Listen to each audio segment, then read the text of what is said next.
Bonjour, cette enveloppe est l'enveloppe la plus stressante que vous puissiez recevoir si vous êtes scientifique, et je vais vous expliquer pourquoi. Aux États-Unis, dans les années 90, il y a toute une bande de scientifiques qui construisent deux instruments absolument incroyables pour détecter des toutes petites ondes venues de l'espace, des ondes gravitationnelles.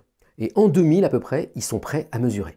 Et il n'y a rien du tout. Ils commencent à désespérer, mais le 16 septembre 2010, soudain, ils mesurent un petit signal sur LIGO, un petit signal sur Virgo, ils sont super excités, et pendant 6 mois, ils vont analyser les mesures sans rien dire à personne pour bien vérifier que tout est bon. Ils écrivent 3 articles scientifiques hyper sérieux pour raconter leurs découvertes. Mais juste avant de les publier, ils vont chercher la fameuse enveloppe. L'idée assez sadique, vous allez voir, c'est que pour tester si les scientifiques réagissent bien en cas de découverte, il y a quelques scientifiques de l'équipe qui ont le droit, en secret, sans rien dire à personne, d'envoyer dans la machine des fausses données. Et ça permet d'observer comment tous les autres réagissent, est-ce qu'ils font les bons articles, les bonnes mesures, les bons calculs, pour se préparer au cas où il y aurait une vraie découverte. Et dans cette enveloppe, il y a un message qui dit si les mesures étaient bidons depuis le début ou si c'était des vraies mesures. Donc vous imaginez, vous faites partie de l'équipe qui depuis 6 mois pense avoir fait la découverte du siècle et qui ouvre l'enveloppe.